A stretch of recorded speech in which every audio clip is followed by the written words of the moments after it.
할렐루야, 좋으신 하나님을 찬양합니다. 여러분 모두를 축복합니다. 오늘은 잠언 23장 19절로 21절 말씀 묵상합니다. 기도합니다. 하나님을 사랑하며 말씀과 은혜를 사모하고 하나님의 뜻대로 살기를 원하는 주의 백성들을 기뻐하시고 은혜 주시는 하나님 감사합니다. 오늘도 우리와 동행하는 삶이 얼마나 복이 있는지, 하나님 안에서 우리가 누리는 귀한 삶들이 얼마나 복된 것인가를 말씀을 통해서 깨닫게 하시니 감사합니다. 말씀을 읽으며 들을 때 하나님의 선하신 뜻을 옳게 분별하게 하옵소서.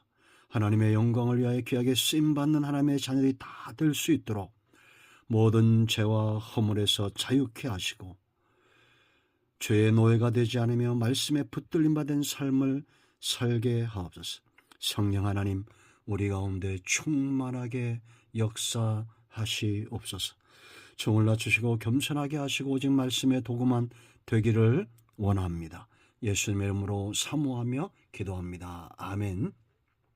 19절 봅니다. 내 아들아, 너는 듣고 지혜를 얻어 네 마음을 바른 길로 인도할지니라. 술을 즐겨하는 자들과 고기를 탐하는 자들과 더불어 사귀지 말라. 술 취하고 음식을 탐하는 자는 가난하여질 것이요 잠자기를 즐겨하는 자는 헤어진 옷을 입을 것임이니라. 할렐루야. 자, 여러분, 하나님께서 저와 여러분 삶 가운데 얼마나 절대적으로 필요한 존재인지, 그리고 이 성경 말씀이 왜 우리 삶 가운데 복이 되는지 그 이유가 분명합니다. 그것은 바로 바른 길입니다. 정도, 바른 길을 가게 하죠.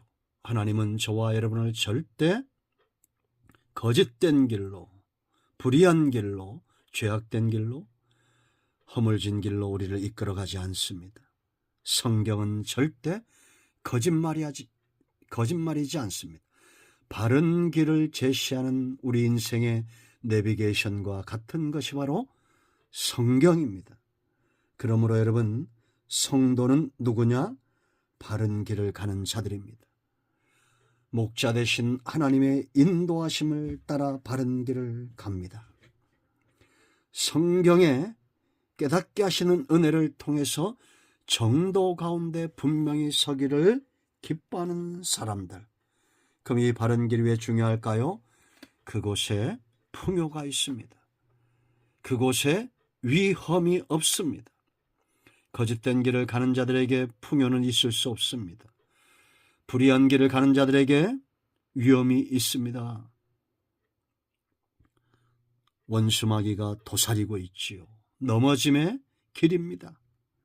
그러므로 성도는 목자의 인도하심을 따라 바른 길을 가는, 그래서 양은 목자만 있으면 되는 것입니다. 성도는 하나님의 말씀 외에는 욕심을 내지 않습니다.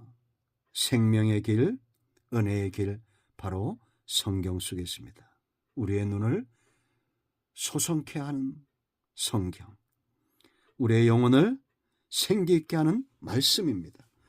그러므로 여러분, 바른 길은 누가 갑니까? 19절 말씀을 보세요. 내 아들아, 그랬습니다. 너는 듣고 지혜를 얻으라는 거예요. 네 마음을 바른 길로 인도할지니라. 말씀을 듣는 자들은 지혜를 얻습니다. 성경을 가까이 하십시오. 지혜로운 자가 됩니다. 우둔한 자가 있습니까? 성경을 가까이 하십시오. 여러분, 전 세계에서 IQ가 제일 좋은 민족 1, 2등이 바로 우리나라입니다. 우리나라, 홍콩, 일본 1, 2, 3이죠. 그런데 유태인들이 똑똑하죠. 더 유태인들은 40이 밑건 바뀝니다. 그런데 왜 이들이 지혜로울까요? 성경을 암송하고 묵상하기 때문입니다. 여러분의 자녀들에게 성경을 암송케 하십시오. 여러분의 삶 가운데 하나님의 말씀을 가까이 하십시오. 들으십시오. 그러면 지혜를 얻습니다. 지혜로운 자가 하나님의 말씀을 충고로 훈계로 경고로 듣습니다. 여러분, 우리가 살다 보면 친구가 될 수 없는 사람이 있습니다. 아집이 강한 사람입니다. 자기가 선생인 사람입니다. 들으려고 하지 않습니다. 이런 사람들은 대부분 친구가 없습니다. 그러나 어린 아이에게도 배우고자 하는 사람은 지혜로운 자입니다. 그들이 바로 지혜가 있는 사람입니다. 그들에겐 친구가 있어요. 여러분, 성경은 바른 길을 보게 하는 지혜를 줍니다. 시편 19편 8절, 여호와의 계명은 순결하여 눈을 밝게 한다. 눈을 밝게 한다는 게 뭐겠어요? 지혜를 얻게 한다라는 겁니다. 그러므로 바른 길을 사모하고 좋은 날을 보기 원하는 사람들, 풍요의 삶을 사모하고 기다리는 자들은 성경을 가까이하여 지혜를 얻어야 됩니다. 자, 두 번째, 바른 길의 끝에 축복이 있는데 그러기 위해서는 이 정도를 걷기 위해서 미혹에서 벗어나야 됩니다. 결단이 필요합니다. 20절 보세요. 술 취하고 음식을 탐하는 자는 가난하여질 것이요. 술 먹지 말란 말 성경에 많아요. 여러분, 술 취하는 자들, 술 취하고 음식을 탐하는 탐심, 탐욕, 이런 미혹에서 벗어나야 됩니다. 20절도 보세요. 술을 즐겨하는 자들과 고기를 탐하는 자들과 더불어 사귀지 말라. 결단이 필요하죠. 술에 취한 자들, 탐욕, 고기를 탐하는 자들은 탐한다는 것은 탐욕의 사람입니다. 이런 친구를 참으로 미혹적인 존재입니다. 여러분, 친구는 얼마나 미혹적입니까? 그러나 그들을 멀리해야 됩니다. 제가 지난 주일 오후 3시에 포항까지 오전에 예배를 마치고 불이 나게 포항까지 달려갔습니다. 290km 3시간 만에 갔어요. 3시간 한 10분 정도 걸렸습니다. 어릴 때부터 아주 친한 친구가 장로님이 되었습니다.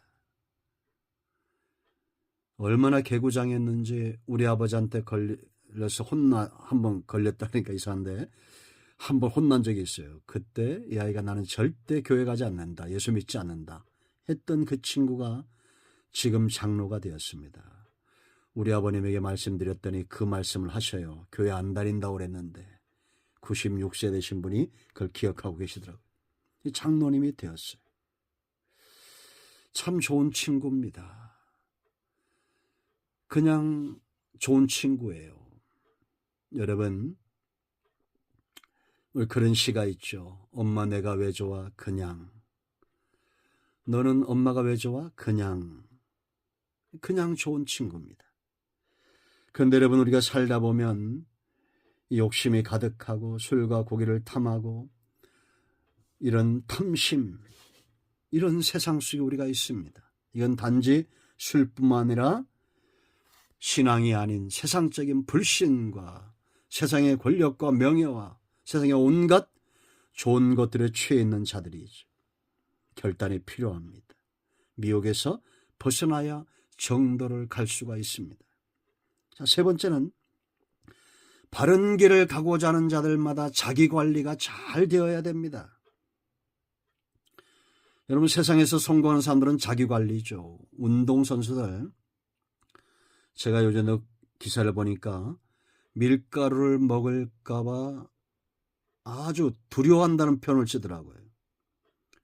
탄수화물을 멀리하죠, 운동선수들.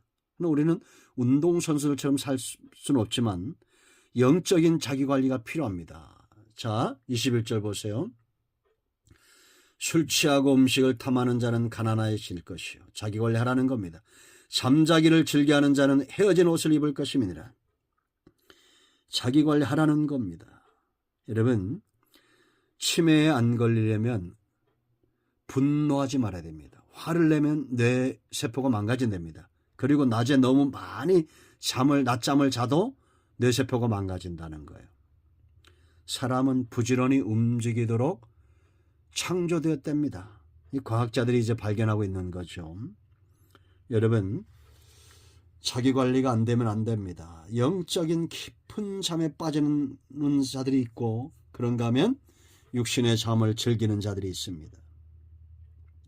부와 평안은 부지런히 성실히 바른 길을 가는 자에게 있습니다.